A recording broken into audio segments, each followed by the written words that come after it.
I just wanted to go over some of the updates I just did to the smChannelTools. For those of you who don't know, you can open it from the second icon here, which is the default values. If you just right-click and mark the menu down, you'll get the channel window.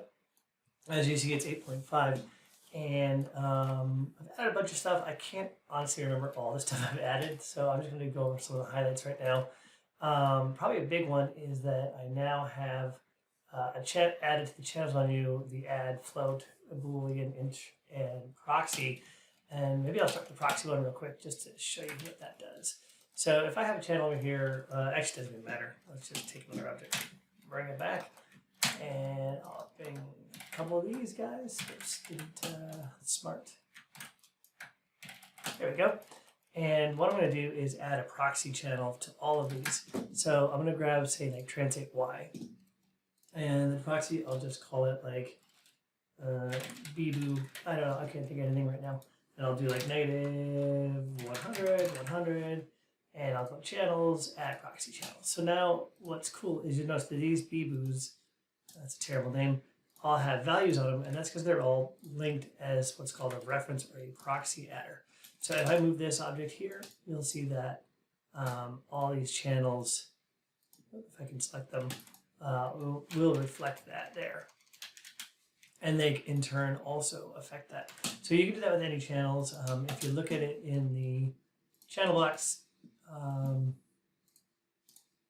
you know, it does show you these links. So if I go to my translate here, translate here, you can see that they are linked, but it's not a normal link between them. Because like we said, say if I go translate X to translate X, even though it's showing both as green, this is a proxy adder. It just broke. And this is a regular connection. Pretty confusing, but what you'll notice now is on this nerve circle 7, translate X, I can't actually move that anymore, at least not on the X channel. But if I go in here, I can still move this on the translate Y, and I can still affect it on the translate Y. It should probably have a better icon here to show that, but they currently don't. So look up more on proxy adders, but that's just a quick way to connect them and create them. I think actually you can disconnect them that way too. I'm not 100% sure. Okay, so the other thing I wanted to look at is I've also added the multiConnect window. Some of you may have seen before. Let me just reload my channel window here. Okay, good.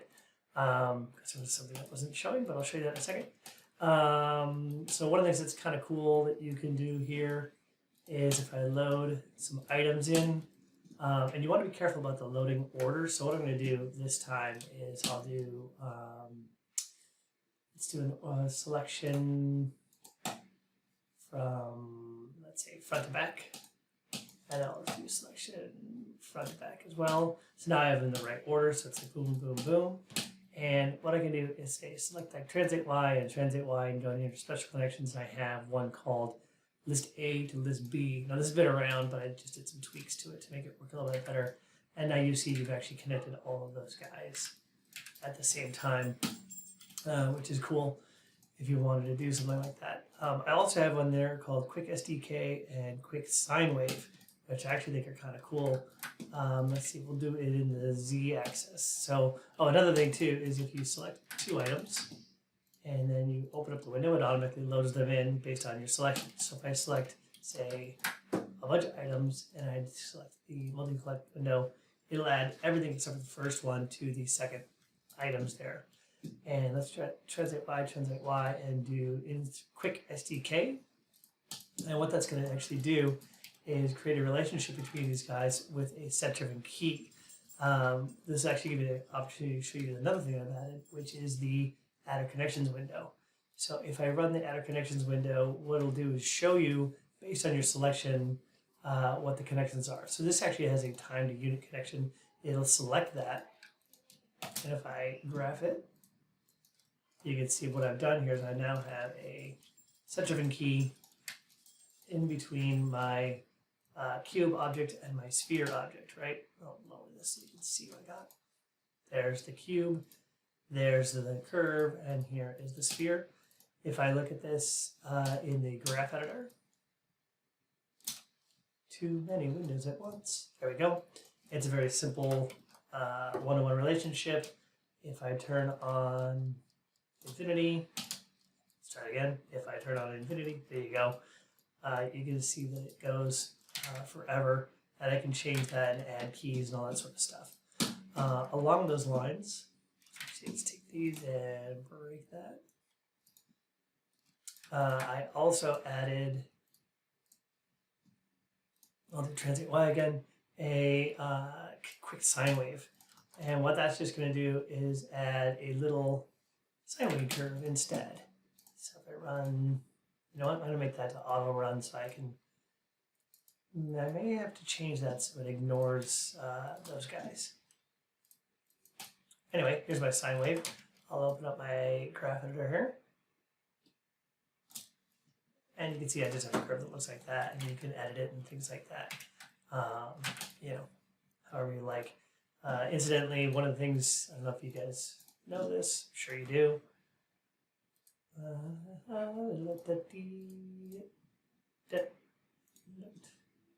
That'll select it for me. Let's go back again, just like that. If you go in here and say convert your key to like a breakdown, you see it turns green. And the reason I'm doing that is because I don't want to mess up the relationship between these curves. So if I take that and move it, you see the other one will automatically stay equidistant from its original position. It doesn't have to be exactly centered, it can be anywhere. So if it's a little bit here, that'll still work. But of course I want a little sine wave here. So if I want to tighten up that sine wave, I can do that. And now I'll actually get very fast motion there. Cool. All right, so along those lines, I'm going to actually fix this script in a minute so it auto loads. But let's say I select all these guys and I load this. What I'm going to be looking at here is on the left side is the inputs and the right side is the outputs. So let's just make some quick connections here. Let's do like that. And let's do that. And let's do that, right? So now if I select these guys and run this again, what I'm looking at here is there's my p cubed 3, and these are the inputs. So it's all coming from that curve there, but these are what's going on. So p cubed 3 is actually getting a connection from NURB circle to rotate Y, translate X, and visibility. Depending on what I select, I'm going to select those items. I may reverse this to make it clearer, but I haven't decided yet. And then I can look at its outputs, and these are those two timed units because it's got the set of keys on there. If I right click here, I can say select all inputs. So if I have a bunch of objects, it'll select all of them at the same time. Same thing over here. Of course, I'm getting the timed units. I think I might go in there and tell it to ignore conversions. I can also click here or here to get the same thing, and I can clear it as well. One thing that's kind of interesting is say I load this, I can now get the input. Wait, where's my, yeah, there we go. That's interesting. I may have to look into that. Earlier when I was doing this, I was doing direct connections, so it's kind of obvious. Let's use scale here so I can show you. So if I grab this green one, you'll see that's the inputs, right? These are the outputs, and this is the object. So I may reverse this so it looks a little bit easier to read. I'm not sure yet. But that's just a little thing I'm working on and adding. I've had a Mel version of it, oops, forever that I've always used. I'm just trying to add that in to the same thing. What else have I added? So proxy, oh yeah. One other thing I've added, let's take these guys and break the connections. And let's do a constraint, do a parent constraint, and then do a scale constraint. Where's scale? There's scale, cool. And if you go under, I believe it's under R&D, yeah, get constraint drivers. And what that's going to do is select based on, if you have nothing selected, it'll grab all of them. It's just grabbing whatever your item is constrained by. So if I select this again and say select just scale Y, and I go get constraint drivers, I'm just going to get what's scaled to it. If I do this just on, say, rotate and translate, and I say get constraint drivers, I'm going to get this guy over here, and I can see that I have that parent constraint. That's also in R&D because I'm still learning what I want to add to it and figuring that out and stuff like that. But that's in there as well. But everything else is in there as usual. Lock and hide, unlock, show, moving your channels up and down and keeping those connections. All the different inserts that are in there. I will add that insert SDK.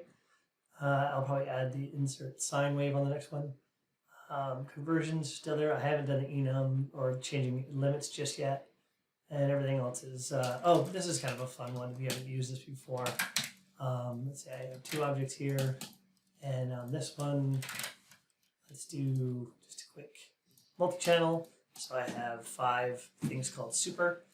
What I can do is say I want the super 0 and super 3 on this in here. I can say add selection channels, and if I go to this, I now have those 2 channels. They're not connected.